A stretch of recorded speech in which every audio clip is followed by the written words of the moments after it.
test and certify it that it is good for the market before it is cleared from the port. Absolutely. Whatever happened that enabled cables that do not meet standards onto the market is to be blamed squarely on officials of the Ghana Standards Authority. Right.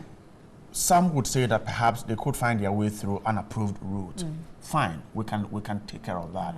But if there are cables that do not meet standards on the market and the dealers are complaining that your job is to test it, and so if it is not certified, then you have a question to answer.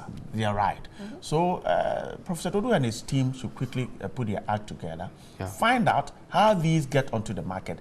There could be some miscreants in the system who are clearing these cables that do not meet standards. So the dealers have a case there. But you see, you're right. I mean, miscreants or no miscreants, we pay people to be at the ports to police this. We pay people to be at the labs to test this. We pay people to do so. We shouldn't be having this conversation in the first place. The fact that people go to the bank every month to draw salaries as quality control officers from the Ghana Standards Authority, from the FDA, whichever it is. We have people we pay money to ensure that this work is done and done rightly so. So if we come back to have this conversation, then it means we've been pouring water onto stone and nothing will happen. I mean, we're just wasting resources, and that's the issue, you know, very worrying indeed. I so agree, because I feel these responses come up after the media has made so much noise about it. But if GSA is on the ground, you know, the work doesn't stop at the port. After you've checked it at the port, seemingly you still have to go, because there are even expiry dates. Assuming only these two cables that they say are of good standard are supposed to be on the market, even after they're brought in, there's a shelf life. Do you check these? Do you go around to see? And that, I mean, it's a fault of yours, and you have to take responsibility for that. So, I mean, when they come out with these claims, it's not something we have to start propagating. It's something you should know and only inform us, and so we're aware and know how best to deal with it. But if you come making claims and you don't put solutions to it. It took TV3 to expose this and for the GSA to even get in there. But beyond the shelf life, Amma, you also know that the conditions under which the cables are stored, they are preserved, including food. You know, but we're talking about cables. The conditions under which they are stored. If there's too much heat, it has its own repercussions. If it's too cold, it has its own repercussions. The temperature must be at a certain regulated, you know, level. So all these things, we pay people to do these things, and if we don't get value for money, we should as well sack them and employ new people. They are fresh graduates from the Kwame Nkrumah University of Science and Technology who could perhaps do this work. So, good morning to you, Professor Dodu. If some of your men are not doing what they have to do, show them the exit. Good morning to you. Good morning. But let's do a final one on Daily Graphic. It says, Kumasi Shoe Factory in limbo as security agencies refuse to patronize the booths. And that's a worrying one for me, because we're setting up so many industries or factories, particularly even now that we're going into one district, one factory. The existing ones that are not functioning, what are we doing about them to revive them? Because for me, if you put another factory in Kumasi, that's taking care of another thing, whereas you could revamp this factory. We haven't done anything. Why are they not buying the boots? And you know, surprisingly, Kumasi Shoe Factory currently, which is, I mean, they've changed their name. They're cheaper. But they also work with Ghana Armed Forces. It's co-partnered with Ghana Armed Forces and Czech Republic. And so if you, Ghana Armed Forces, won't buy your own boots, who then should buy them? But I think that to be fair, I mean, boots must have you know, certain qualities and certain specifications. For example, the level of the sole or the height of the sole, the quality of the material that is used, because it's an assault thing. Now, even if you find some of the imported ones, you find that there are some vents, right, you know, where your feet curve or your foot curves. There are some vents there. I think that we need to look at the specifications first of all before we perhaps jump onto why they don't like it. Because if you're not producing to the quality there, I mean, imagine somebody wears a boot, goes on to sit match or is going for an operation, and then because they can't find air in there or because it's uncomfortable, then they just collapse. What will happen? But oftentimes, Johnny, even before the story goes on, we've been told or we know that sometimes ours are of actually better quality, but it's the pricing. Because those who import tend to get, you know, some reliefs and tax reliefs, and it reduces the cost. But even when they put it out on the markets, they actually increase the price. But we assume that because it's coming from outside, it has to be of superior quality. But they argue that they have, you know, the standard, they're using the right standard to produce these shoes for us. Johnny, but I kept listening when you're talking about perhaps quality and others. You see, this country is not going anywhere. You see, sometimes we get up and lie to ourselves that we are moving on. We're not moving anywhere. We are at a standstill. In fact, we are even retrogressing. But I am telling you, we're just lying to ourselves. Look, let me listen. Read the story as told by the Daily Graphic. Yeah. The armed forces are saying that they buy shoes through government. So as long as government does not buy the shoes for them, the police service, they say that they buy shoes through government. So if government buys foreign shoes for them, they have no say. Suggesting that they could have been given foreign shoes. The prison service is suggesting that, well, they need to refer to their procurement before they will know why they are not buying from Dayhawk. The issue is this. This is a factory that can employ people. According to the story from the Daily Graphic, the quality is okay. But the security agencies are saying that they don't buy directly from here. They buy it through government. And I'm not surprised at all. Look at the Ghana school feeding program. What did we hear? That farmers were to feed the program, local farmers. One of the reasons why our foreign donors put their money on that program was because it will provide the local farmers with what they need, resources. Sell rice to school feeding program. You grow rice, you get it bought, you can regrow. Today, the school feeding program is buying foreign rice. The shoe factory is there. We are buying foreign shoes. According to them, some companies, some security agencies have bought shoes and have not paid. Meanwhile, they go out there to import shoes. But you see, next time you meet a soldier or a policeman, check if their shoes have made them bow-legged by force. Well, I am happy the story is on the front page of the Daily Graphic, and government has seen it. Let the media follow it. Let's get government to react to this. If the story is true, it is a sad situation for us. Minister for Interior, good morning to you. Mr. Ambrose Derry, good morning to you. Dominic Nitiwul as well, Minister for Defense, good morning to you. How far? The shoes are there. Go buy for the boys, make the wear. But this is Tilapia's own animation of George Orwell's Animal Farm, right? Following the delivery by former President Mahama. Said the fable of John IV. And all animals are equal, but some animals are more equal than others. This is what? The Manor Farms, right? This could be Scalar. Oh. Okay, so these are the pigs. If you like pork, you'll be excited about this. Pork and beer, yeah. And, but why are they... Pork is supposed to go with beer, so why are they drinking Sobolo? But tilapia likes to use Sobolo too local much. Beer is also good though. Local beer? It could be local beer. Okay. But is this a dead goat or a lame horse? What's this? This looks like a goat. A goat? Yes. Okay. A goat that is... So this one is dead, but this one is crying. It's hungry and crying. Okay. While the food is there. I enjoy. Okay. It's all good. It's all good. Anyway, but it looks like look at the pigs. They've messed their table up. Yeah. Well, they're pigs. But pigs are always like that. I'm even surprised they're sitting still behind a table. Oh no, these are educated pigs. So like they wear tie and content. They're cool. All right. Anyway, so the president says he will fight vigilantism. You believe it? Let's trust him. Do you believe it? Let's believe it. Do you believe it? They should act it. You That's do. all. Yeah. Oh, but the president has said it. When he told Otumfuo said to the second, he was only one chief. This time he met the whole country's House of Chiefs, Paramount. Oh, but he met Parliament, the whole Parliament. That is all of us. It's not just the chiefs. Bigger than Paramount chiefs. Anyway, guys, it's Parliament time is to all wrap. of us. We're talking. They said the media has been in bed with the government because President Mahama claims that when NDC was in government, what the media put out there seemed to be chastising them. But when MPP came, the media seems to be quiet. Is it the truth? Let's find out as we run on the streets of Accra with George.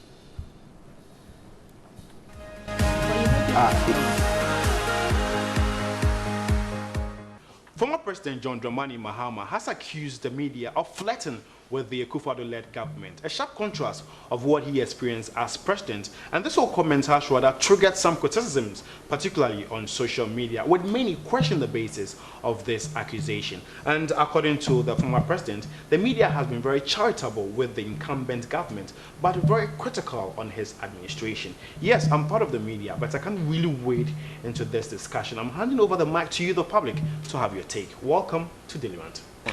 Your friends, a media for no. I'm going to share him because I'm to Abano, a man and auntie said, Bibi, because Ukraine and your Muntiminka. Because Muhammad to one Muhammad by baby papa. Or JB pa. Why you being so? And this will be Abano, baby, or be and not say, and quiet as a Muntiminka. None your yen, you must say, Nana, one yashia, and on no Muhammad or Hanu. So what now on podcast as I was ordering a niche near Shadia Beden, a Bessie, because now by on dry he be a near who had be a so Yama. I say, Nipobio, the Pabia, and Canwasem. So as another or four.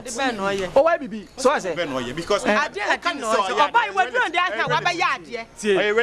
Buy what run here or yard, and not a man to us. Only buy 8 months to say, who's my yard, and so no, I away free SHS and theatres in the crab uniform way, a dime way. A dime way, but one district, one factory. I don't know why factory and what could be more from some yet. So I started. William, now media, so yes, Mahama Casa and creme in some 4 years, Shenim Papa.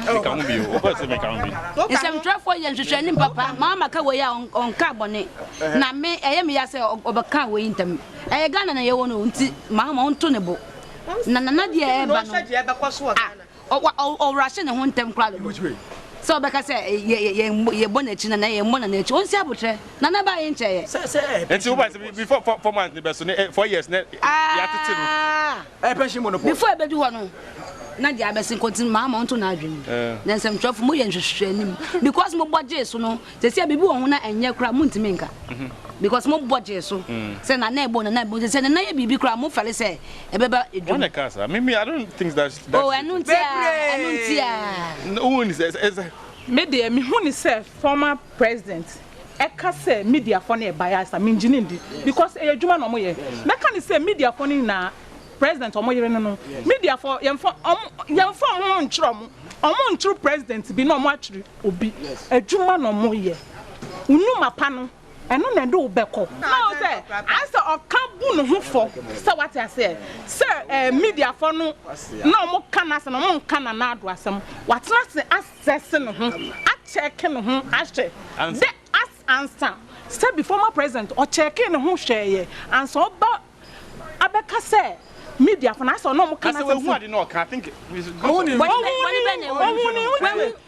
are the pa ya beka wansem when my media for me who say some to but most some beka media for now obi some media for professional say me Gina say be me party side up me why would I show it? I won't show it. Yes me show it is too but na higher way me who say media for ni nyina dabi one some by beka to aba obi atu aba to one mama wa rashi enche bia na ya fe no waba o promise you can crab in a way. I feel one was a member. I'm a cabony be any man. Inchichani be any baby. Oh, media for no more Ghana. TV station, TV3, I bind TV station. I am Crankra TV station. Now, I'll be bet Mark. But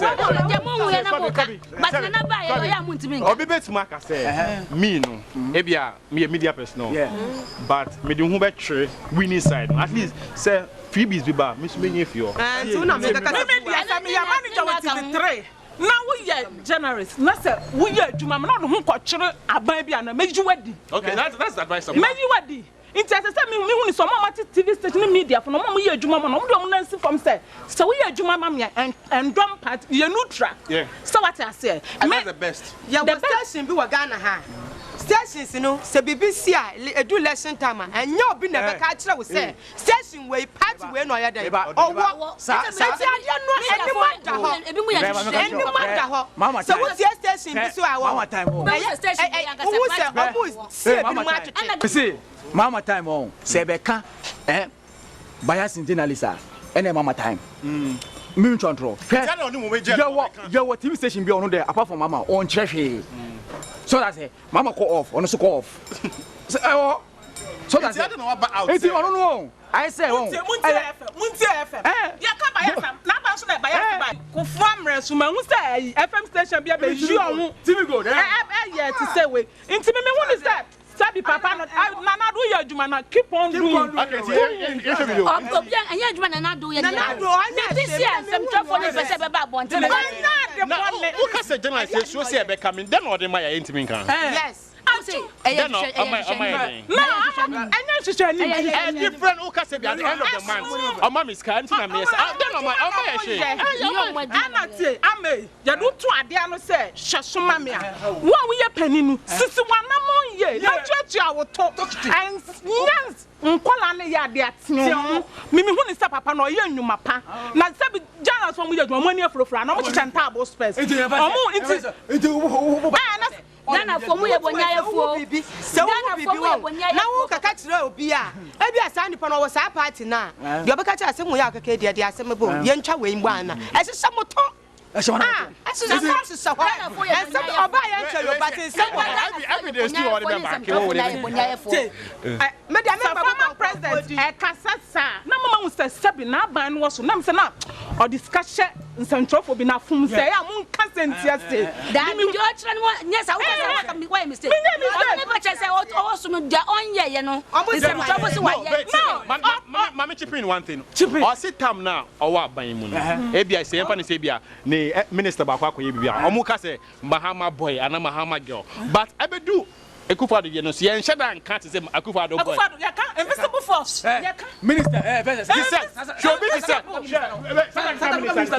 yeah embodied you all say embattled high commissioner at least obeka say bia Akufo-Addo boy and be like you don't use those as report na sabi former president Nabrason sabi omo no mu die no bi ka sakra ye aye time sabi ya do si so say dey si kasa sabi ano George ebia mi manyin si wa no wanyin si mo ne me kasa sabi keke so what as obo ajanus oba fall and oba record wa say do be say tutu ama no nti ono so say do pen no so betia de ayam then the former president about akasa basis near then then we hu je wo hu ni say nipa obia ni su ye fra me maame ye fra George ye fra no Kobi so what I say mimi hu ni say bia person kanka Central Focus na do aye say the boys na say bia George why say and maame why say no hu sa de no timi so ontenase no sese no assess the body no no hwa no confuse next ma konja bi ba on sua ne owo so na nam no fa ntoto ne de anamon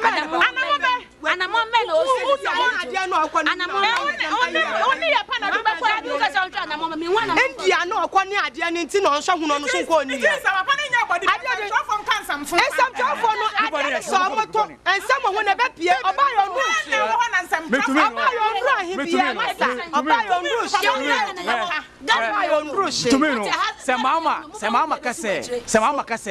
se central for no fence central for no o want to mean Canada asema so no president sana tama no so siso a o ye bibia jeje hu ka no ono so mbra hotel na do esa central for no o mo fa because o mo no o mo hwe esa o hu bibia otisun sabi jeje farmer one kana sam okay and then want me amama you first okay me when is central for no mo adwuma no mo ye adwuma bia what time Ghana na ye o nebe kakra na ba some 12 first more boys na ban omo bottom hia mo sen adwuma no mo ye no obi mo mo bebre me tu mo bia me mo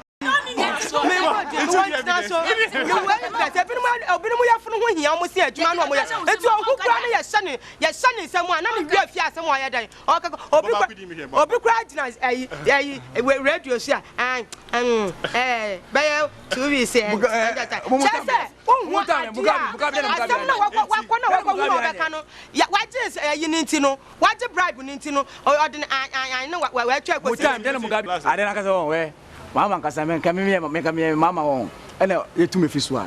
I met na say I dream home. Because the uye. Na so no plan to aba. You can say okay because media fuwe. Last 4 years. Nsum. Omudi wachi. So that's here. Ama ibenya events entertainment way for subedi wachi. So that's here. And as I say, one person who are about better so I say, the community parliament has a book say media for no or more bias. They are part of politics. So I know what's nice one first These are the comments coming from the public, and for some of them, former President John Dramani Mahamma's comments are misplaced, and also they are also urging the media to be professional in their reportage in order to avert circumstances of this sort. Let us know what you also think about this. Log on to our social media platforms on Facebook. It's News on TV3, and on Twitter it's a News TV3. Thanks for watching.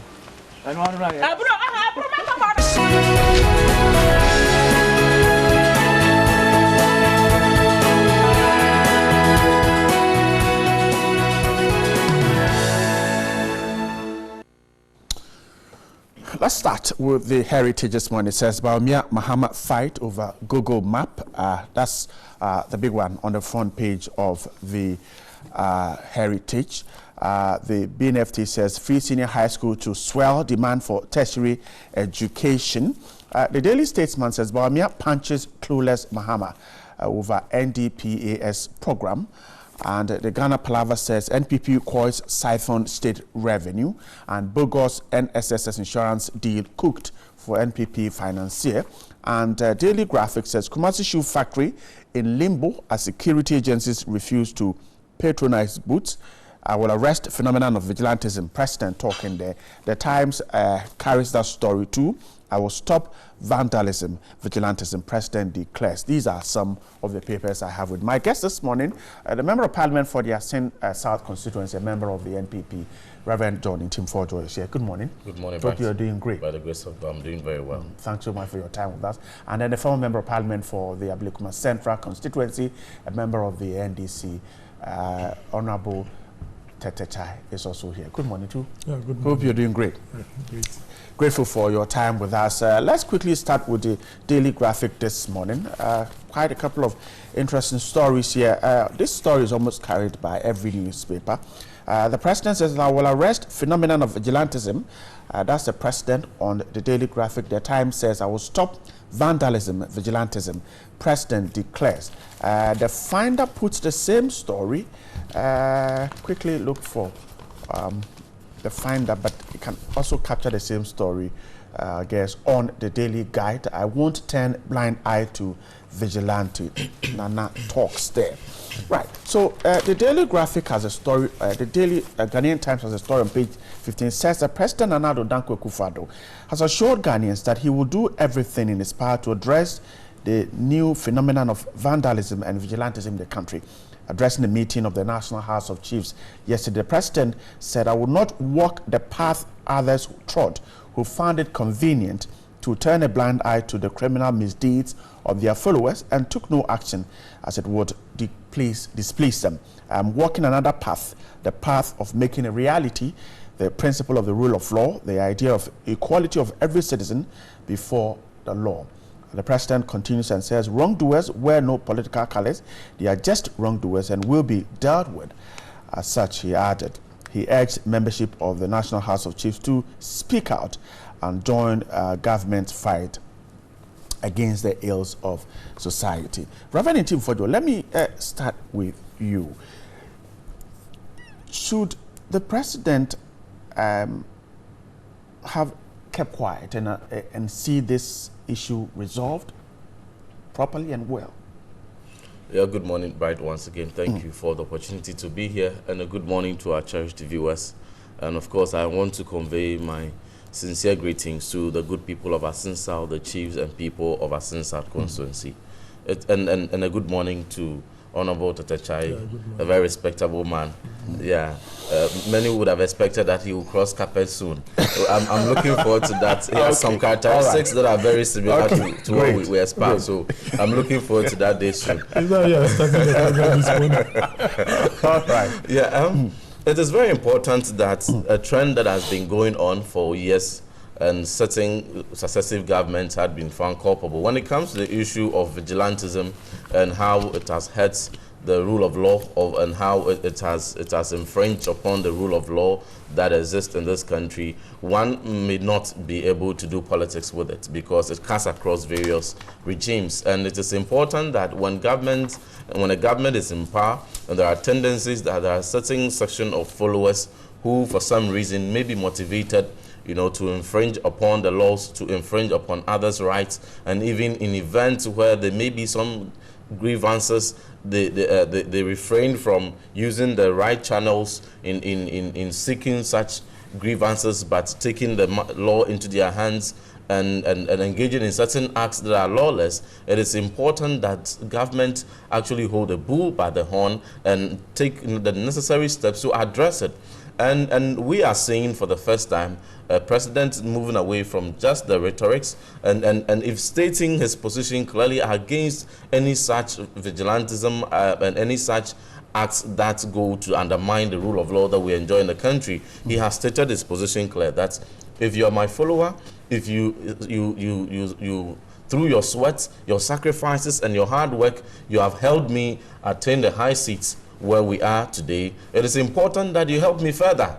Now we have free SHS, we have the restoration of nurses training allowances, teachers training allowances that were restored, we have the National Digital Property Address System, we have the inroads that we are making, the huge benefits that is inuring to the state at the implementation of the paperless system at the port, and many other planting for food and jobs, and the one district, one factory, other very brilliant policies that President Akufo-Addo did not renege on his commitment to fulfill, but has rolled them out even in the first 10 months in his first tenure as president. We have a lot to espouse. We have a lot to talk about. We have a lot to engage. We have a lot of activities to rally around to sing praises of the hard work and the visionary steps taken by President Akufo-Addo and by our government. And it looks as if in the past, because some of these acts had gone on and the law did not seem to have taken its course, then it gives room for and it's something that is quite characteristic of the sub-Saharan Africa. It's a trend that has been going on. So it is because in the past people did it and they were not panicked. That is why it is happening. It's very possible, because if there were deterrents. What did the president and his team promised when they said we should vote for them? Yeah. So I'm building a point that there've been antecedents, and there's a characteristic, a feature that has characterized the sub-Saharan Africa with specific reference to vigilantism. And we have come to a point where there must be change, and change must be seen to be working. And the president has stated his position against that, that if you are for me, then be with me and act according to the principles that I uphold. And that had been made clear. And in furtherance to the talks, not just ending there, the Minister of Interior has also challenged the security couples and the security agencies to ensure that every suspect that is culpable in respect of vigilantism and such lawless acts is brought to book. And we have had more than a dozen such culprits apprehended in the last couple of weeks. They are actually apprehended. And then even going forward, President has taken the initiative of engaging certain vigilante groups and certain aggrieved persons who are believed to be leaning towards the party and may have some concerns. Some eminent committee has been set, and then particularly in the northern part of the country, where very notable government officials from the north have been put together to engage them, to understand their grievances and to find very appropriate alternative ways of addressing same, to ensure that the grievances are heard a committee to meet people who are lawless.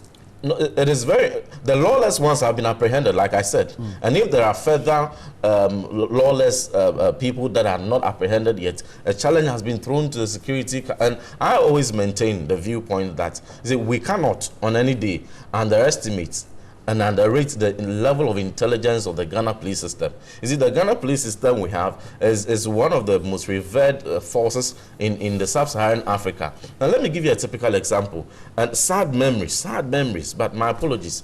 When the sad incident of the Nchirabuase occurred, within how many weeks did the police effect the arrest of the many culprits who were suspects who were culpable.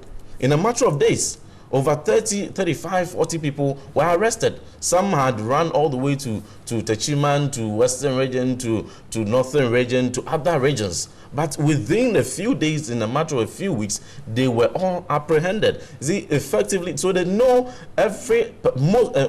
almost every crime that is perpetrated is not beyond the intelligence and apparatus and the capacity of the Ghana Police Service to know the culprits and to effect arrest if they so wish. And that is the reason that and they've been empowered. They're not allowed to do their work. So in this particular series of vigilantism that has characterized the nations over the years, I maintain the view that the police knew them. They knew the suspects that were involved. But maybe they may have been obstructions. They get freed by they may have been obstructions, and that is the point. And that's the point that you know that in Asin South, the police commander there, the NPP youth organizer, or any government in power's youth organizer is more powerful than the police. I do not know that. I'm telling you. You are putting it to me. Yes, I'm telling you. I dispute that. I dispute that because in Asin South, the law takes its course. That the police commander when any crime had been committed, the national youth organizer of a ruling party, and can do his work. And I'm assuring you, yes. You see, and I am saying that in time past, there may have been obstruction in the course of the police effecting the arrest, probably by political interference, and the police had recounted. And usually, because the chairman of the RECSEC, the Regional Security Council, is the regional minister, and the chairman of DISEC, the District Security Council, is the district chief executive or the municipal chief executive, the political head. So that is where I share the concern that you're showing, that in the past, failure for the security forces to have been able to arrest people that were culpable and lawless in acts of vigilantism that were against the law, failure to arrest them may have been attributable to political interference. But the narrative has changed this time around. This time around, the culprits have been arrested, and if there are further suspects that are at large, the police have been empowered. Chasing them. The president has stated his position clearly that. All right. Excuse me, I am not for these ones. The Minister of Interior has also given his commitment. So they have been given the necessary empowerment to effect those arrests. But that's why the president is saying that he will deal with the exactly and ensure that it's rooted. But finally on this one, it is important that people that may have been aggrieved or have certain concerns be heard. I'm not talking about negotiating with people who have engaged in acts of lawlessness. But if it's acknowledged that these are people who may have certain concerns for which in addressing them they do so wrongfully, let us engage them and understand what it is and find a way of meeting their demands without having them resort to these unlawful acts. I'm grateful. And I think this is a very good part the president has taken that we must commend and support until we all together as a nation root out John the menace of is a member of parliament for the Asin South constituency. Some have suggested that the president should have kept quiet and deal with this issue because on countless occasions before the Asante, before parliament, before the whole of Ghana, he said this, and it is still going on. Just last week at Down East, vigilantes were slapping people, and yet the police were there, nobody was arrested. Yeah, Bright, good morning to your viewers, and I must say that for me, I will continue to say that His Excellency the President should show that leadership that the good people of this country wants him to espouse. It's very, very important. He was voted into power based on some of the things that he told the good people of this country. Prior to his coming to be the president of this country, even members within his own political party or people who were very close to him have come out to say that his leadership as a president of this country will be problematic to them in terms of the security of this state. I quite remember Kofi Kum saying some of the things that he catalogued, that with President Nana as the president of this country, he would not be able to sleep. And it casts a slur on the president at that time. Today, he is in office, and people expect that some of these things that were said previously will never come to pass. Today, the good people of this country are in a state of insecurity. Insecurity that is not coming from outside this country, but insecurity that is coming within, and especially from people of his own political party. The vandalism, the destruction of state property that has occurred over the period, if the good people of this country are going to quantify the cost to the state, it is not something that people will be happy about. But the president keeps promising the good people of this country that he's on top of issues. But sadly, the moment statements are made, the next day, there is even more impunity that is expressed by his own party faithfuls. And one may ask, why are these party faithfuls behaving in this criminal way? It's because at the time they take over, after they took over power, party members went on rampage. They did all sorts of things. And the good people of this country were complaining that no, this is not the right approach. But we had members of parliament, we had party chairmen, party organizers, people in high places in the government supporting what these criminals were doing all over the country. This has emboldened them and then has led to what we see today. In fact, last week Friday, what happened at Ada, I nearly wept because of some of the things. Even the chief, you know, there were some chiefs as part of the whole process. I believe you heard what the chief said. Now look, this thing has never happened in Ada, where the ordinary people within the community are now in fear because of party vigilantes. They cannot even decide who should even lead them. And you realize that even the, what's the name? The presiding member, Arthur, before the start of the event, he wanted even the state, what do you call them, the national security, to go out of the room. Why should it come to that level? Because they were under threat. So he could not even differentiate between who is protecting them and then who is coming to attack. But lo and behold, at the end of the day, the fear that he expressed came to light. These same people that presented themselves as national security attacked and then did whatever they wanted to do.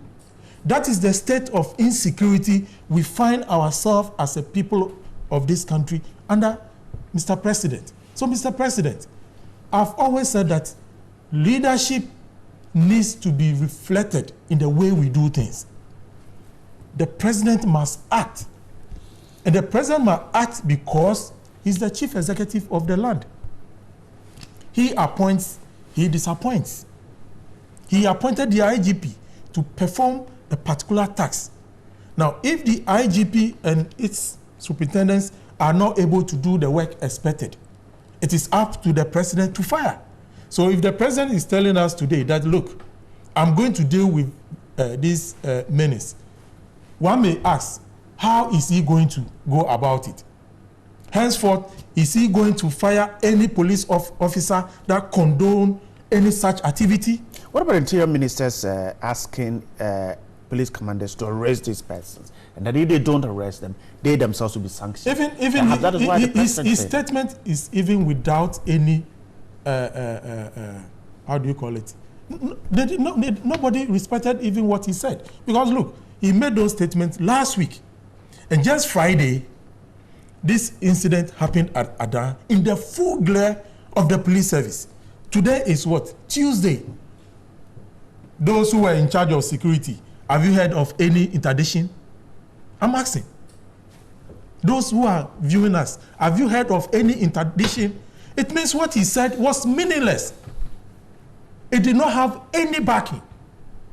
He just made statements to appeal to the Ghanaian populace. There's no action backing the statements that he put out. Today, up to today, those police officers who were fully armed, we all saw them. They were fully armed. They couldn't even arrest a single member of this vigilante criminal group. They couldn't. It tells you that, look, whatever this government is telling the good people of this country is not what they are practicing. And for me, under 10 months in the office of the MPP, under President Nana Akufo-Addo, they've lost that goodwill within the shortest possible time because of these criminal elements in their party that is terrorizing the good people of this country. Nobody is safe. So for me, Mr. President should go beyond making statements. We are good at that. What the good people of this country need is action. Yeah, Bright. I'm grateful. Bright.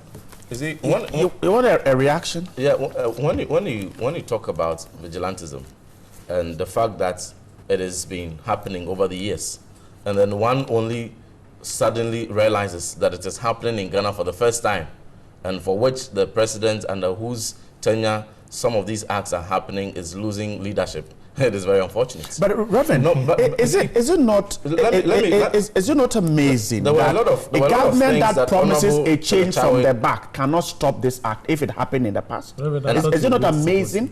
You see, is it not amazing that a government that promises a change from what has been happening in the past, and that is why Ghanaians voted for them. Now, if vigilantism was happening in the past, why can't this government stop it? If you allow me, I'm going to enumerate to you. We don't have all the time. Yeah, but in summary, not less than 16 arrests have been made. In time past, in Atebubu, how many arrests were made? Great. No arrests were made. That is why the Ghanaian people voted the NDC out. That's what I'm saying. Why can't this government stop it? See, when it comes to the issue of vigilantism, it is not something that I would not even want to engage in a debate to ascribe that this one had this number of incidents, this one had this number of, and one is less to compare. No. I am saying that it happened in the past. No arrests were made. Nothing seemed to have been done. There was no checks on the perpetrators. What is different now? But this time round, President is in total control. He's showing leadership. He has stated his position. How is he in control? When just last Friday, people were slapped on TV and no arrests were made. 16 arrests have been made, which was never done. Atebubu, you remember what happened in Atebubu? Right. The property vandalism, it happened. The harm to people. The NPP promised to stop it. So they were voted into power. Today, it is happening even when the president has said it. Because the point is that it happened in the past.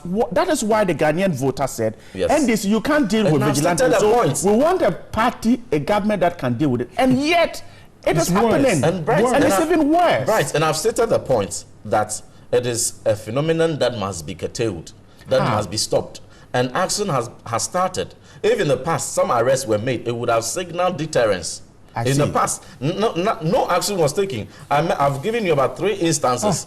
And I'm expecting Honorable to mention if there was a single arrest that was made. So if we are talking about a tenure that is not just doing rhetorics, but is backing his commitment and his position by action, this is what I'm telling you. What is the action? More than 16 people have been arrested. What is the action? Now, who are going through the necessary trials in with respect. And then, so an action is taken, and just last Friday it happens again. Is that an action? Let's move on. Even in my an action is taken, 16 arrests, and then Friday it happens again. Is that an president action? Has not no one is making defenses aspect for anyone that is engaging in any acts of lawlessness. It is something that has been happening, and even in much more unfortunate proportions. But I hold the position, and the president holds same, that we must stop it.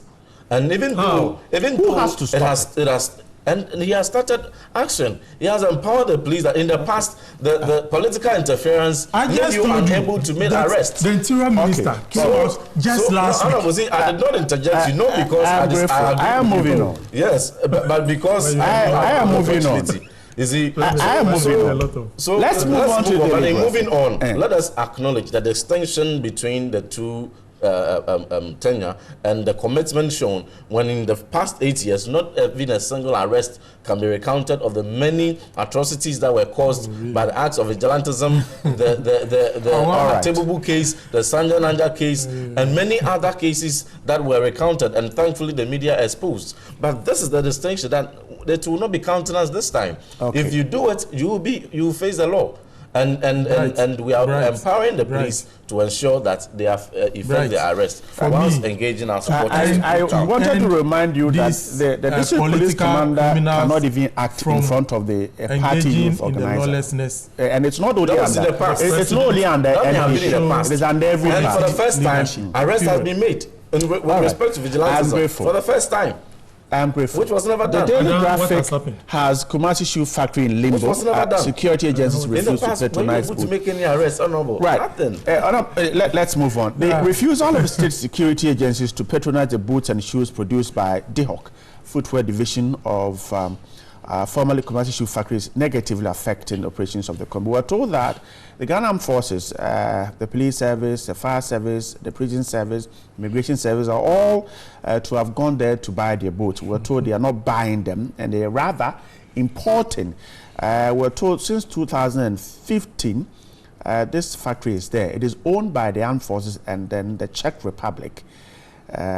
This, we're told, is affecting operations of the company. We're told of unfair competition of imports from outside, which don't get to pay the right taxes at the port, and so they come in and they sell cheaper compared to what is produced. The factory is collapsing.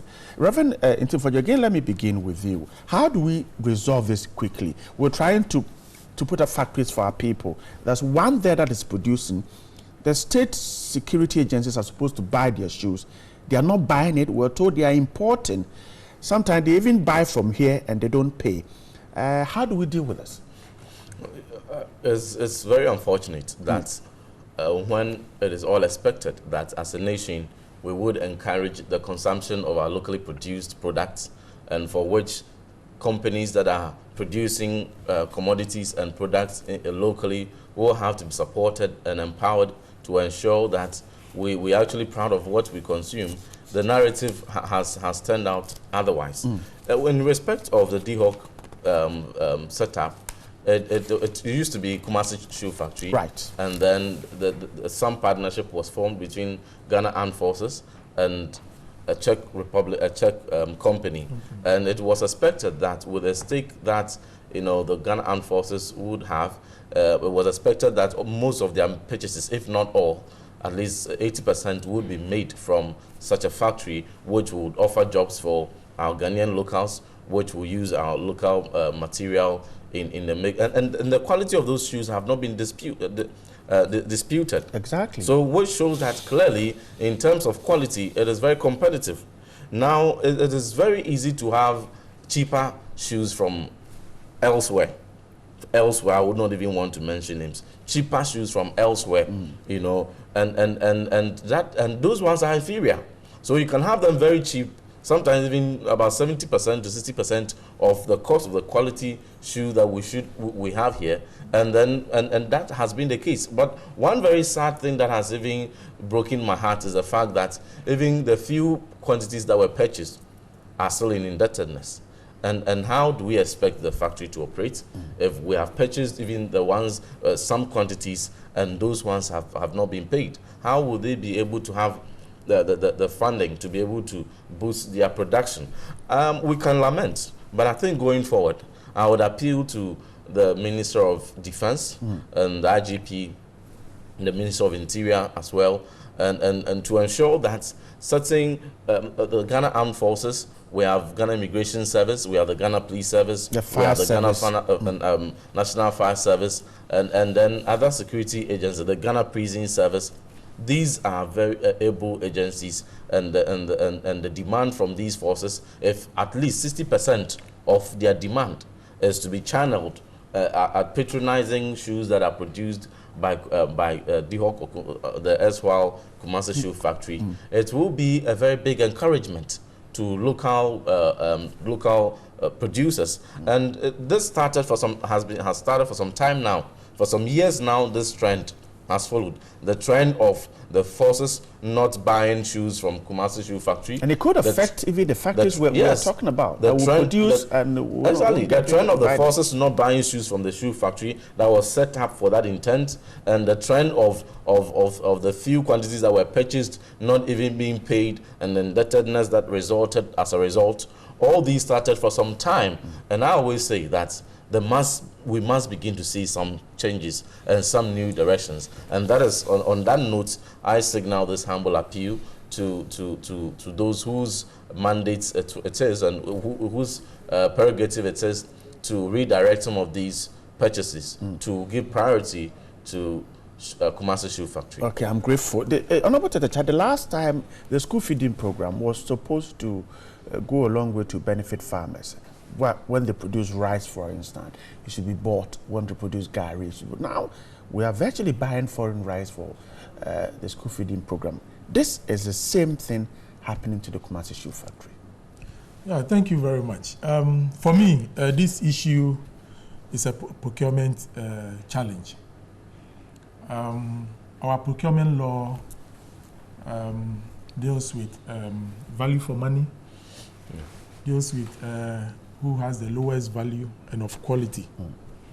So if you open a tender for the procurement of shoes for the security, you expect people who are into those businesses to tender for the shoes, and they quote prices, okay? At the end of the day, the one quoting from the Ghanaian company, cost will definitely be higher than the one quoting from outside, because they are getting it from cheaper sources. So in a nutshell, the shoes will be coming from outside. It tells you, therefore, that the only way we can enhance the performance of this shoe factory and then create the needed employment for the youth of this country is to have a deliberate policy that will say that, look, when it comes to shoes for the security, it is this factory that is producing. Okay? But you see, sometimes monopoly also creates a lot of problems in terms of maybe the pricing. Because it's a monopoly, pricing also becomes an issue. So these are areas that government needs to negotiate with the company, so that these agencies will be made compulsory to purchase from this company. Because this is an indigenous company. This is a company that is giving Ghanaian youth in that industry direct employment. But if we leave it to the institutions, let me tell you, per my dealings with some of these institutions in terms of procurement, sometimes, you see, these people who come to bid for contracts, they also want to make money. And so therefore, they will ensure that they get the goods from areas that will make them have value for their money. It will be cheaper? Cheaper. So perhaps the cost is what is exactly. So it is up to the institutions to decide on what type of shoes they want. Do they want the Ghanaian type? Because when you are putting out a tender, you state exactly how you want the shoe to be like. You cannot state the origin and so on, the brand and so on and so forth. But certain qualities. Now, with those qualities, will the Kumasi Shoe Factory be able to meet that quality? If they meet the quality, you can forget about pricing. But because of some of these internal procurement challenges, that is why we see what we are seeing today. So for me, it is a policy issue the government should have a direct policy on some of these indigenous companies that we have in this country. These agencies to go and exactly, buy from there. Exactly. The Reverend also said. Otherwise, these things will never stop. Yeah, okay, I'm grateful. Our insatiable appetite for foreign-made goods it's also the problem. Something that we really have to deal with as a collective. Because, for instance, granted that the foreign products were more competitive in terms of cost, quality has not been said here. Yeah. Now, we're told that the one from same, very good same applies for drinks and other products. Yeah. So a Ghanaian factory will be spending so much because the cost of doing business in Ghana will certainly be higher than doing elsewhere in other more advanced jurisdictions. So, because I mean, economy of scale and other factors, that come in. Now, has it even been said that those forces owe any amount to those foreign suppliers? No, definitely no. But the local yes. Exactly. So it's about reorientation. We need to reorient, and I agree that there must be some policy shift to make sure we offer more protection for local producers, and ensure specifically because Kumasi Shoe Factory, I remember very well, it was revamped with some of these intents and objectives, and if the objectives fundamentally are being flawed, then it is very difficult. So let us begin to do things that will encourage our local companies to do more. Daily Graphics still has a story. DVLA launches new license today. The Driver and Vehicle Licensing Authority will today launch a new driver's license and a new vehicle registration smart cards. The new license, also a smart card, contains a chip loaded with the driver's biodata and the driver's personal information. The introduction of the two has been met with opposition from some driver unions and groups, whom the authority suspects are middlemen. I guess the issues about the cost, the paper said a breakdown of the cost of the new license shows that DVLA will charge 91 cedis more than the existing fees for obtaining a driver's license. A new driver's license will now cost 257 cedis, replacement of an expired license 155 cedis, a license upgrade 345 cedis, replacement of a lost driver's license 205, and then conversion of a foreign driver's license will cost 445.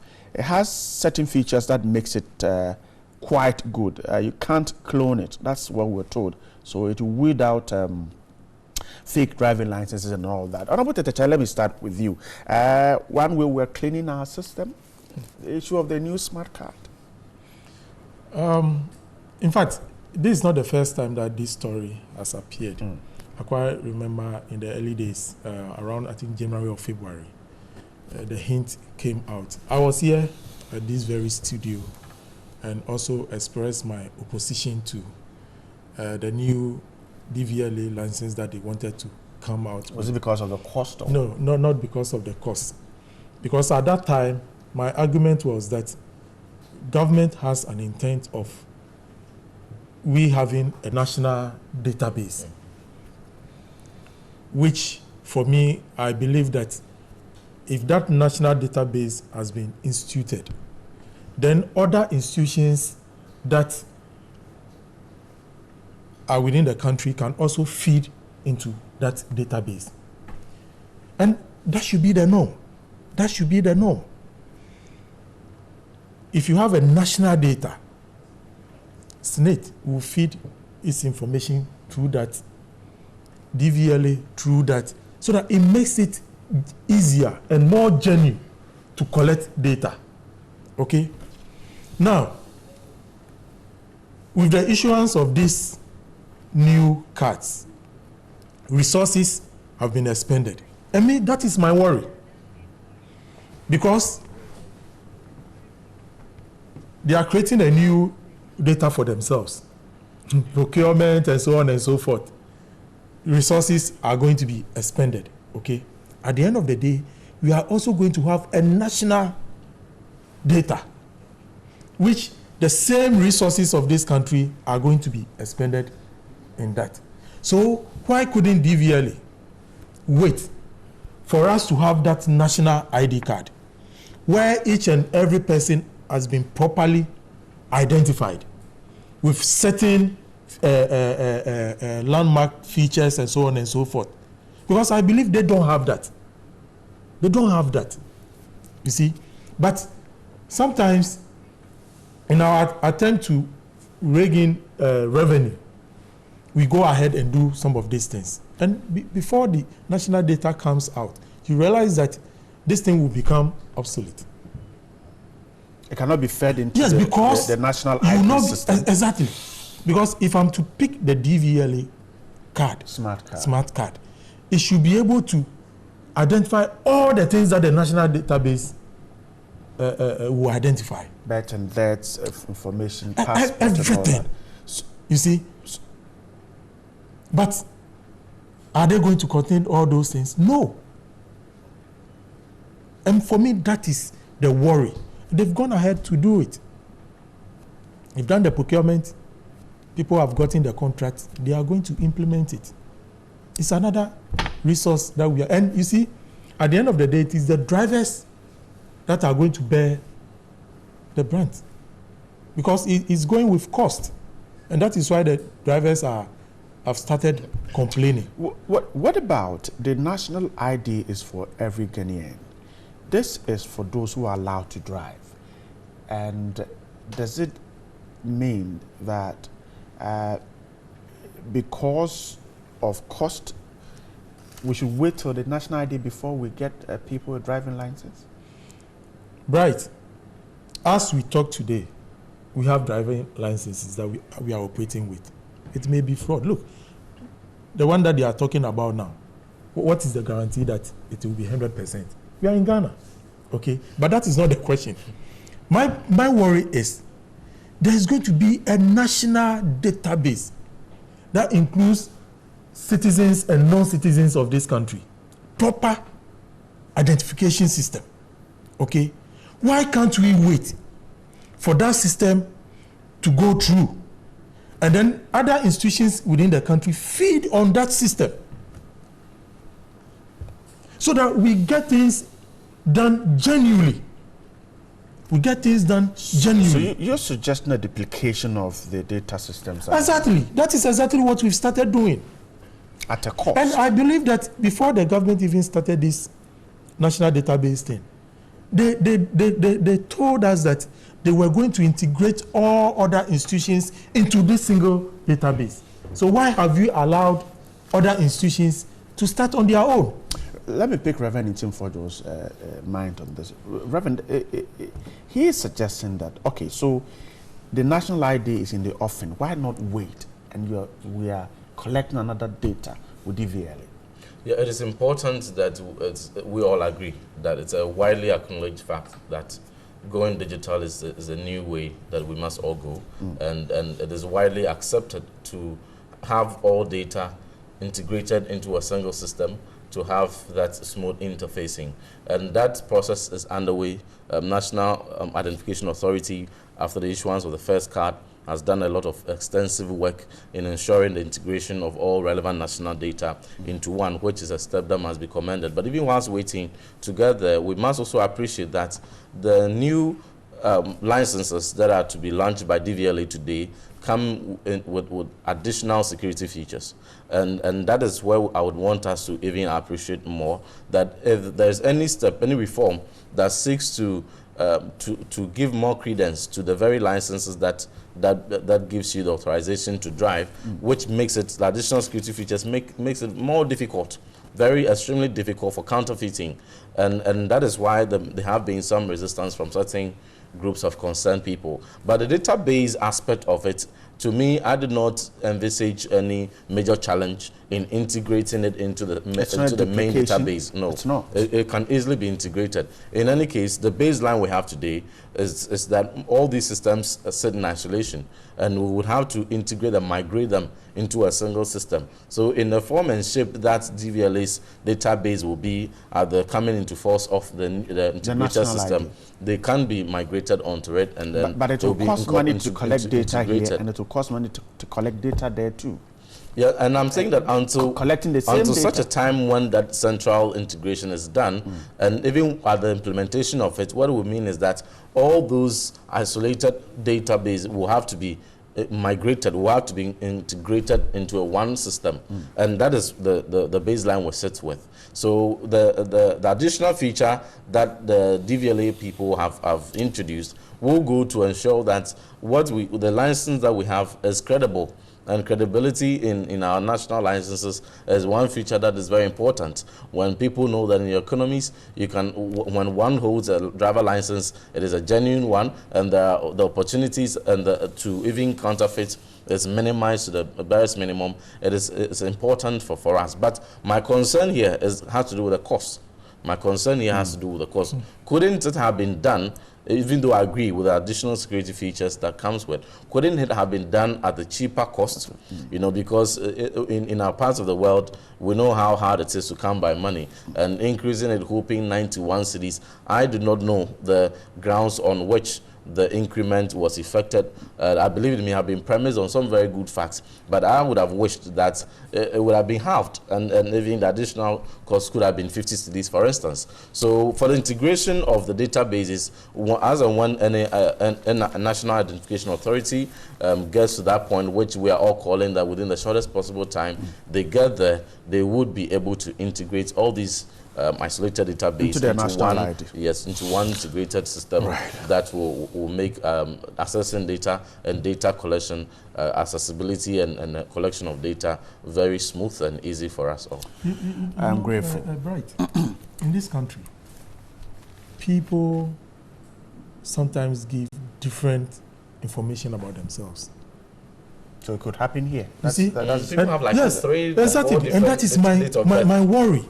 If we say we want to do something that will stand the test of time, we should have the national one, so that if you want to acquire a license, already the data that you've given about yourself is right there.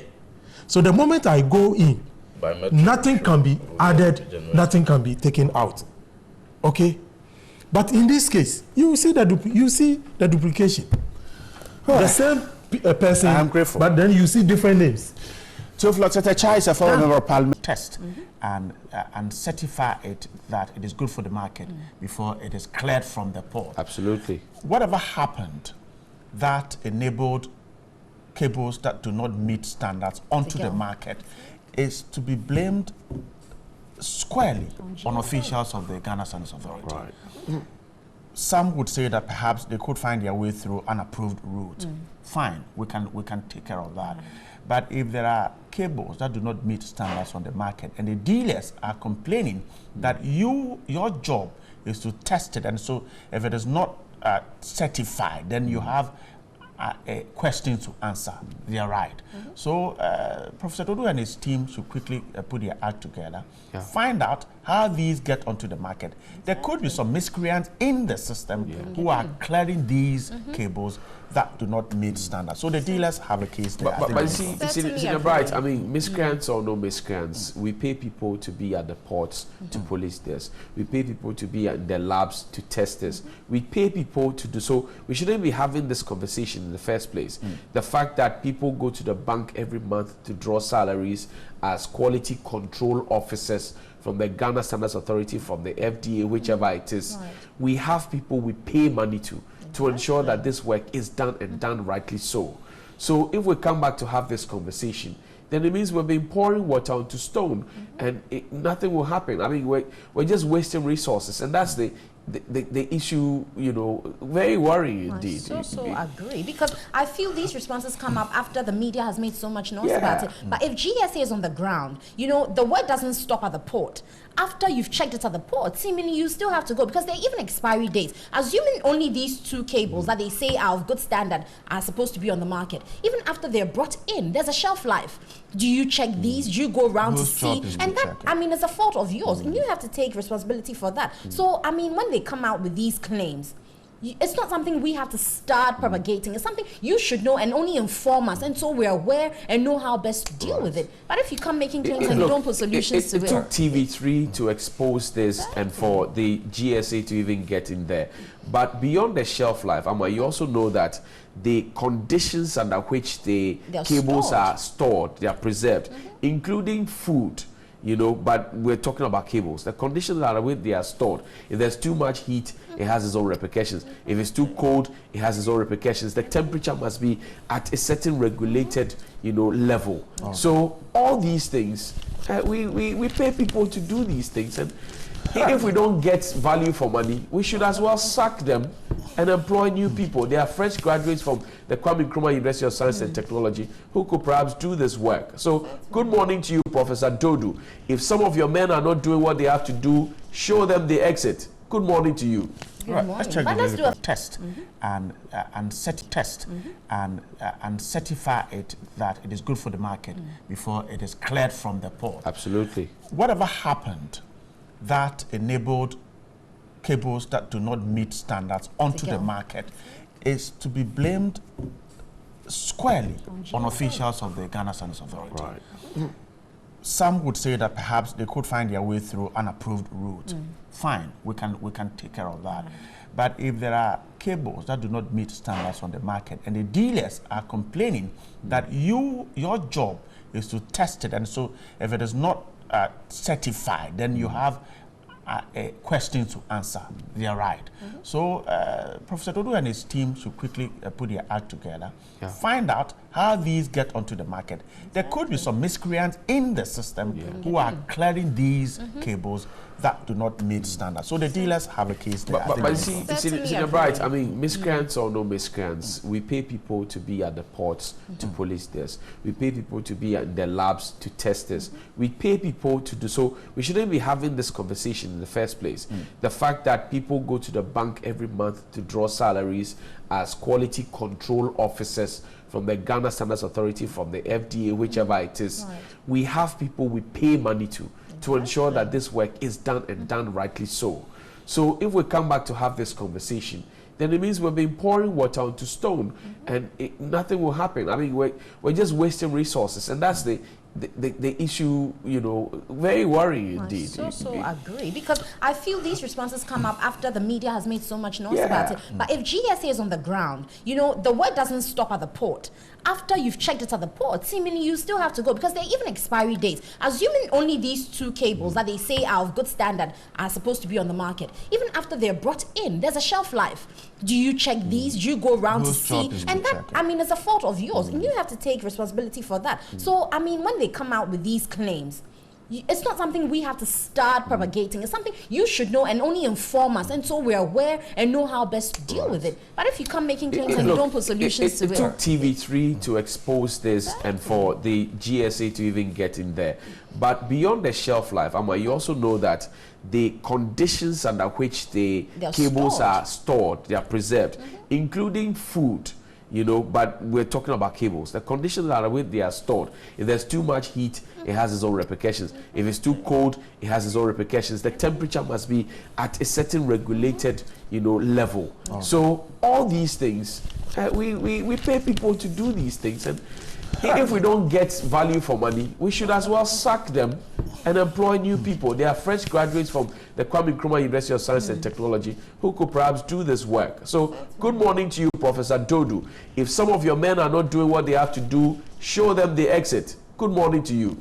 Good morning. But let's do a final one on Daily Graphic. It says, Kumasi Shoe Factory in limbo as security agencies refuse to patronize the booths. And that's a worrying one for me, because we're setting up so many industries or factories, particularly even now that we're going into one district, one factory. The existing ones that are not functioning, what are we doing about them to revive them? Because for me, if you put another factory in Kumasi, that's taking care of another thing, whereas you could revamp this factory. We haven't done anything. Why are they not buying the boots? And you know, surprisingly, Kumasi Shoe Factory currently, which is, I mean, they've changed their name. They're cheaper. But they also work with Ghana Armed Forces. It's co-partnered Ghana Armed Forces and Czech Republic. And so if you, Ghana Armed Forces, won't buy your own boots, who then should buy them? But I think that to be fair, I mean, boots must have you know, perspectives about it, issues of cost, issues of the wheels of justice grinding slowly, and blah, blah, blah, and all the issues that come along with it.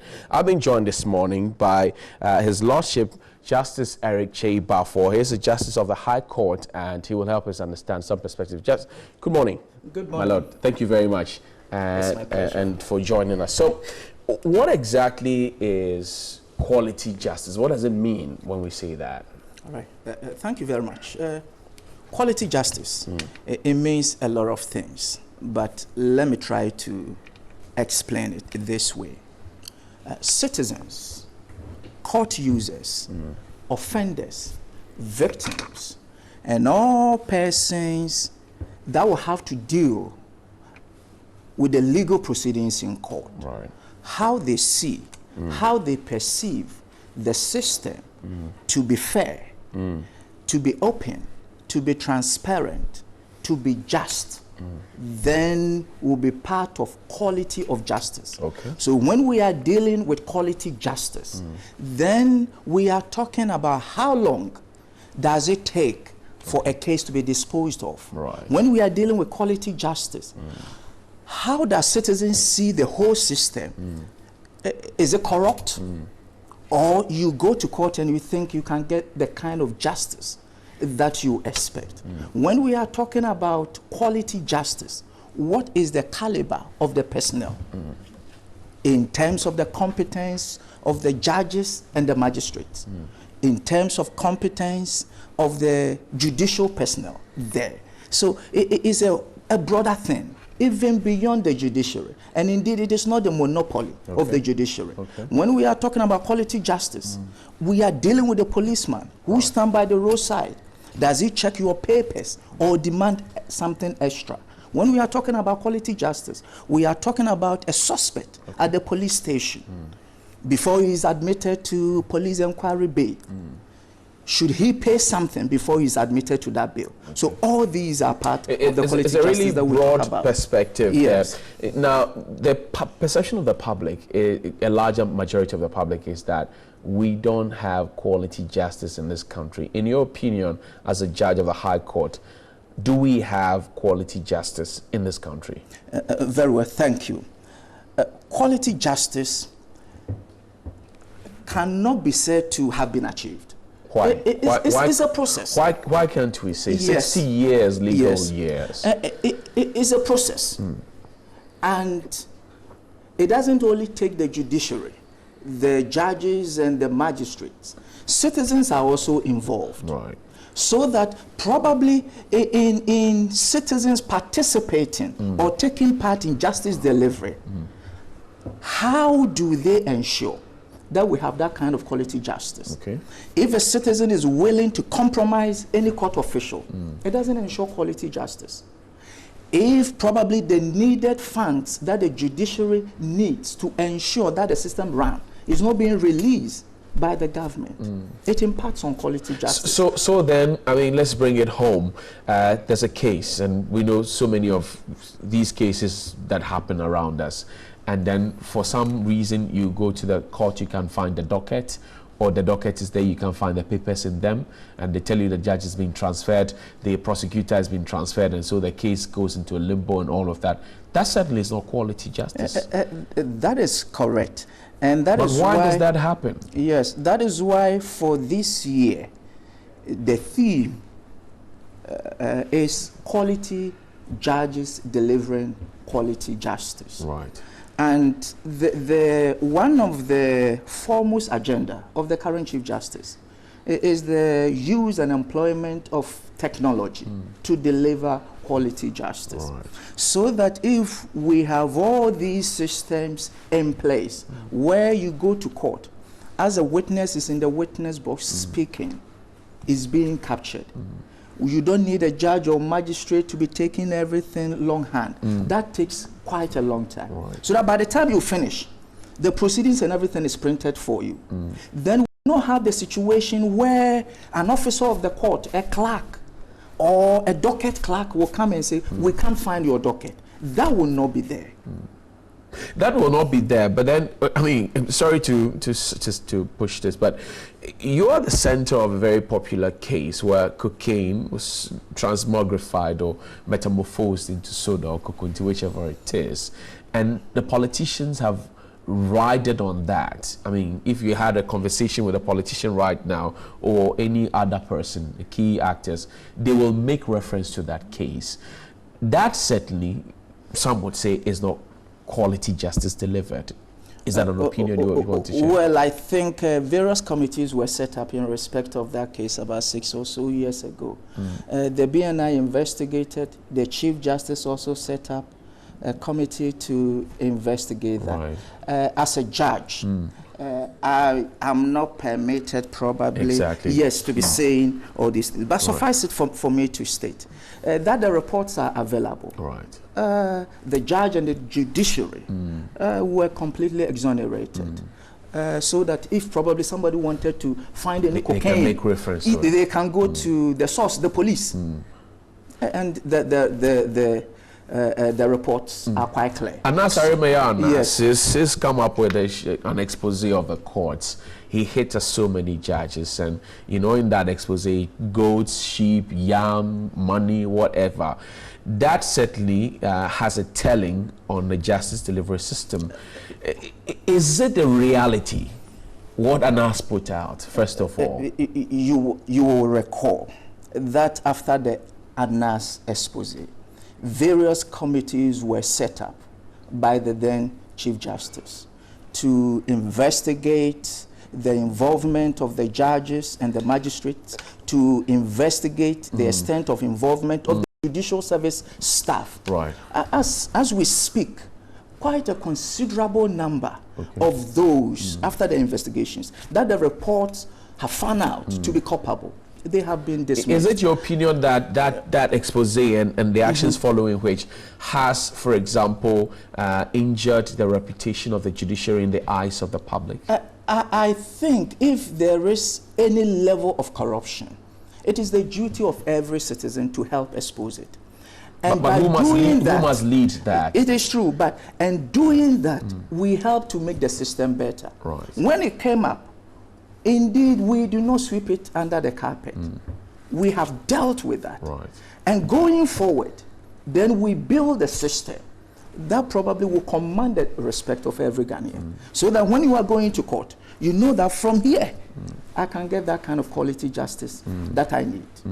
Let's do a comparative analysis of, you know, what pertains here, what pertains, for example, in the UK system that we pick our, you know, our legal, you know, regime from. You don't hear of these things there. Why do we hear of these things here? That is quite an interesting thing that you have raised. You see, the whole process and procedure for dealing and for removing judges that are perceived or that there are allegations of corruption against them. Everything is done in camera. Right. So that if there is any report of corruption, a committee is set up. Right. They meet in camera, the hearing and everything. But that's not in our case. Yes. All that you hear with the UK system is that so-and-so judge has been removed from the bench. But here, everything may be blown out of proportion. And indeed, there may be some among them that may be totally innocent. Right. After such a judge has been exonerated, and with the public having that perception that this judge is corrupt, the confidence even to say to administer justice will not be there. So that is the difference between the UK system and the Ghanaian system. Right. There are allegations against their judges, but they have a wonderful way of dealing with it. They protect the judges. Not necessarily protecting the judges, but protecting the integrity of the whole system. Right. I want to pick your thoughts about non-custodial sentences. We complain every now and then that our prisons are choked and all of that, and the prisons are supposed to be reforming and not just punishing, and plenty other issues. What do you make of non-custodial sentences? In the US, for example, you have parole, you have people house arrest and all of that, people having to weed, clean gutters and rest. Is it time we needed non-custodial sentences in this country? Sure, time is long overdue. Right. When a judge or a magistrate sits to administer justice, you administer justice according to law. Right. Not according to your own personal views. And the law you are administering, if there is no place or room for non-custodial sentence, a magistrate sitting is not allowed to impose that non-custodial sentence. Right. So this quality justice that we are dealing with, then the legislature also has a role to play. Right. How do we have the laws that respond to our current needs? When our prisons are choked with remand prisoners, and with persons that have committed misdemeanors. He's stolen a mobile phone worth 50 Ghana cedis. Such a person need not go to prison. But we don't have laws on non-custodial sentence. And when a magistrate is sitting, and probably it's a simple case of assault, that you could have imposed sweep on this street for, say, 2 weeks. If there is no such law, a judge cannot do that. Right. So therefore, we need to overhaul, a total overhaul of our criminal justice system. Right. By passing the necessary laws, so that the judges also sitting in our courts can apply those laws. Has Parliament been told about this, or you think that Parliament should know about this? I think they know, and there is something like that in the offing. Right. But it's taking an unduly long time in coming. Yes. We need to go now, but the Chief Justice says we're bringing back the wigs. Are we to see you wearing your wig? Actually, I have been wearing it. Right. For a number of reasons. The legal profession is somehow unique. Right. And I always say, for every profession that you are in, there are other things that go with it. If you were to go to a church on a Sunday morning, what would distinguish you wearing a suit from that of the pastor? He wears the clerical. The clerical. And how would you distinguish yourself from the chorister? The robe. The robe. And so it is in our profession. That this is what will identify you. As a judge, as a magistrate, as a lawyer. With the greatest of respect, yes. Your Lordship. So there's a suit, there's a tie, there's a vest, there's a shirt, there's a gown, and there's a wig in a hot courtroom. 21st century, is it appropriate? Well, I don't know about it being, I administer justice in a room that is not hot in any way. Right. And as you sit here to do your work, you are wearing suit. Exactly. And so if we are to go on that angle, then probably... So for you, you think that the wig is still relevant? Yes, yes, it is. I thank you very much, right. Your Lordship, Justice Cheba, for his Justice of the High Court. We'll be talking about the 60th legal year and quality justice delivery. We'll be back with some more conversation here on NewDay. Stay with us after this.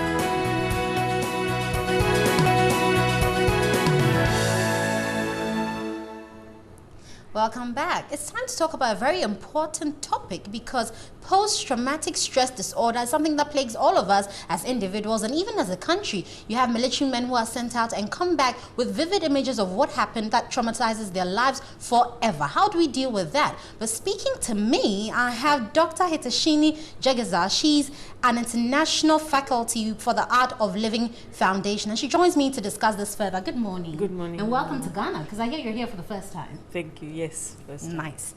But we're talking about stress disorder, post-traumatic stress disorder. But first of all, you have to explain to my viewers what exactly that is. And then we'll talk about some of the stresses and how to avoid them. Yeah, so post-traumatic stress, PTSD, is when somebody has survived some intense trauma and then thereafter they relive those symptoms of that event that happened. So it can manifest in different ways for different people. It can be a lot of anger, hypervigilance, it can be nightmares, sleeplessness, it can be depression. But basically they cannot come back to that normal state of what they were before the trauma. So Art of Living has programs that deals with these issues and offers very concrete approaches to people using the breath to alleviate the trauma. Yeah. And how is that done? But anyway, before we get to that, so what are some of these stresses? Because I, for one, I mean, being a medical practitioner, could I go through post-traumatic stress disorder from my work, let's say? Yeah, if there's something very horrible, you know, you witness something or it happened to you, it can happen. But generally it's like in intense situations where somebody has survived some kind of violence. It can be in a conflict situation, wars, sexual violence, many different types of situations. Right. So in that situation, how then does the person cope, or how would you treat the person so they can come out of that stress disorder? I'll give you an example. Recently, we've been talking about the violence in sexual forms, because we had a 4-year-old girl who was raped, and this matter is still being dealt with. But for me, I'm worried about what this girl is going to go through. She's only 4. She's got so many years ahead of her. How is she going to cope in this current situation? And therefore, how is everyone else who has gone through a traumatic situation going to deal with it after? Yeah, typically the conventional treatment methods involve some form of therapy, like cognitive behavioral therapy, or medication, unfortunately. And that can only cover the symptoms for a certain while. The trauma remains in the system, in the nervous system, and that's where the programs that we teach are very essential, because they go to the root of the issue and they release the trauma from the cellular level. And how we do this is using the breathing techniques that I mentioned. So because breath is very intimately connected with your emotions. When you're angry, you breathe a certain way. When you're sad, depressed, your breath changes again. It becomes very heavy. When you're anxious, there's a different rhythm. So for every rhythm of your breath, the emotions are corresponding. So for every emotion that you're living through, the breath changes. So by altering the way you breathe, you can change the state of the mind or the emotion and go to the root of the issue. You've been to several countries, so I want to ask this. Do you think the culture or the context within which certain people live may give them a different perspective of what post-traumatic stress disorder is at all? Many people may not even know they have it, because there's so much, the resilience is there. Human beings are very resilient by nature. And if the situation they're in, they just learn to cope on their own. They have no choice but to survive it. They will survive it, yes, but then it will take a toll on their health in the long run. And you see that a lot in conflict areas, where people have survived wars and disasters, and day to day is just a survival for them. But you see, it can affect the health, it can create a lot of depression in them. So yes, in the West, we see it a lot in the military, who are returning, surviving, have seen wars and are coming back with post-traumatic stress symptoms. But here, I think people are much more resilient in many ways. Right. Yeah. But is there a way to deal with it even before you are exposed to that traumatic incident? Is there a way of psychologically teaching someone to keep themselves resilient up to the point where you can't even have these things, you can't handle the mind with the mind. You can tell yourself 100 times, I won't get upset, or this will not affect me. But when the situation is right there in front of you and it happens to you, then you need tools. You need tools to be able to release that from the system. And that's where our breathing techniques are essential, and we teach them in places where there's been natural disasters and man-made disasters as well, because in those cases you cannot one-on-one, when you have thousands of people who have been affected, doing one-on-one therapy, it's not going to work. It takes way too long and it's not that effective. So in masses, groups, we can offer these breathing techniques. So at what age then would you say we should introduce someone to the management forms of post-traumatic stress disorder? Because I'm worried about this 4-year-old girl. At that age, is she going to be able to learn even these breathing exercises? She's young. She's very young. Some things she can learn. There's some things, but she's still very young. Just in this case, I think a lot of family support is required. Community support for her is required, because she probably doesn't even recognize or realize what has happened, right? So it's a lot more complicated. But Art of Living teaches these techniques from a very young age, from about 7 onwards. Children age 7 onwards, we teach these breathing techniques. So it builds a lot of strength. It strengthens your nervous system, your immune system, and builds that resilience. So that the stresses don't affect us so much. So in general, now let's talk about stress in general, because everyone faces some form of stress at some point. What advice would you give us in coping with stress? Yeah, stress is when you have too much to do, too little time, and not enough energy. Then that's everyone. And everyone, right? So you can't do much about the amount of work you have or the number of hours you have in the day. Right. The only thing you can control is your energy level, right? And when I talk about energy, I talk about the life force in you, the life force energy. And there are 4 main ways to increase the life force in you. Proper food, at the right time and eating the right things, your sleep, a state of mind that is calm, and the breath. Right. So by attending to these, you can increase the energy levels, and this is what we teach. When you say a state of mind that is calm, that's difficult to achieve. A state of mind that's in the present moment. It's not actually difficult to achieve. If you observe children, they're like that. They're in the present moment. Okay. As adults, we tend to allow things to stick to us. Some event happens, unpleasant event happens, it stays in the memory, right? Or you're anxious and planning about the future that you don't know. So we need to teach ourselves, train the mind to be more and more in the present moment so that you can be stress-free and live fully in the now. And the breath is in the present moment. So by using the breath in a certain way, you can train the mind to be more present, more alert, more stress-free. Does music help with all this? Music can help to a certain degree, but the breath can go a lot deeper. This breathing thing you talk about seems very interesting, but I'm sure most of us don't know. So for now, the ones that we can practice will be changing our diet, or eating well and eating right, sleeping well, and then does talking a lot about your problems help as well? To some degree, but it, again, your mind is where it gets stuck, right? If I tell you, I give you 100 compliments and I insult you the one time, what do you remember? The one time you insulted me. The one time I insult you, right? So the mind has a tendency to cling to the negative. And this tendency is there in all of us. So how do we come out of this tendency and be more in the present and let go? Letting go is where the key is. And that's where the breath plays a role.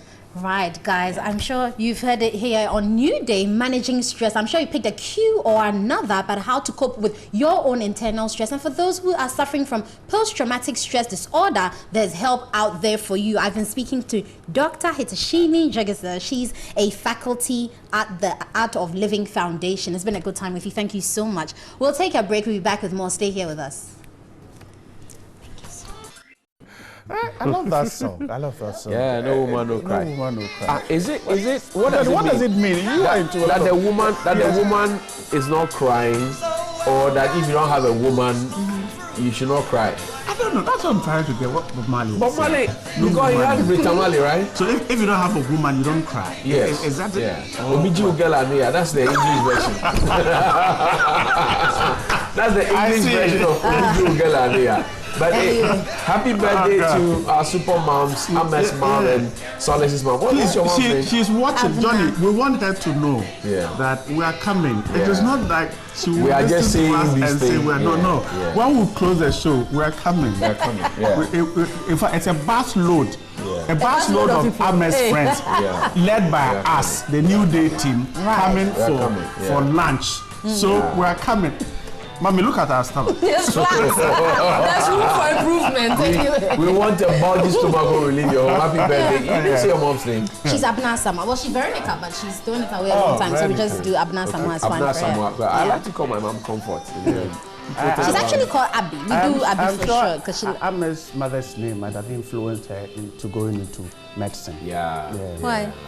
You know, Veronica Bucket. Veronica Bucket. Yeah. So I'm sure that's why she dropped it. She didn't want these figurative speeches anyway. Happy birthday to Mommy and to Solomon's mom as well. Yes, this is Rose Corte. Happy birthday to you as well. All your children love you. And a belated one to you, Ketri Eno Akosia Mwakwan of Madina Fire Service. Komlak Luche here at TV3 says happy birthday. I don't know his dealings with you, but happy birthday. Ours is to say happy birthday to you. Okay, happy birthday. But Johnny, let us sound a note of caution to Amma and Solace's mother. In case we are unable to make it, they should package the food and send it. Then please, I pray you would make it. I wish I would make it. So you see, when you have the rice, you see, the sad part is if you come and eat, I would have work to do because I know I'll be called like my stomach. So I don't want you to even come. So I'll package it and bring it. Then the responsibility is someone's own. I'll bring it. Don't worry. In case some vigilantes meet us and we are unable to make it, please, we'll be here. By midday, we will still be here. And it is your birthday today. Please enjoy your birthday. And apologies for not being able to read your messages between yesterday and today. We're having a bit of a challenge with the system, but we'll fix it. Our IT guys are working at it. Is the Google map affecting it? Well, I think it's the GPS is affecting it. They couldn't locate us but hey, tilapia has something for all of us. It says the fable of the 4th John, and all animals are equal, but some animals are more equal than others. And this spicy grilled chicken. I'd love to join this party. Yeah, rice. Are you a pig? It's probably goat meat they are chewing. This is the animal farm, manor farm. George Orwell's, and the goats are crying, meh, meh. They are not getting something. Yeah, but the goats, do they eat rice? They should find some grass. But pig too doesn't eat chicken. But Charlie, can you imagine the dead goat is crying? All right. Please come for them. I'll be here. Anyway, okay, guys. so we are taking our troubles away. Yes, be good, okay? Tuesday, make sure you're winning. Yes. See you same time tomorrow. Just win. We'll see you same time tomorrow. Midweek. Same time, like 9 a.m. tomorrow. No. I mean, like 6 to 9. You know how we do it. Yeah. Sure, okay. We'll be here. It's a midweek edition. It promises to be exciting. Certainly. And if you don't have your puppy yet, go and get one, please. Support the veterans, the soldiers. Tomorrow we'll teach you how to wear the puppy. Yeah. We'll say a word or two about it. The leaf is supposed to be at 11 o'clock, just so you know. So. Amma is the ancient of this, but who sees the 11? Oh, it's not 11 now. If you don't have a clock, if you divide, there's no 11. Okay. Bye. Good morning to you. Be good. They don't want us to close it.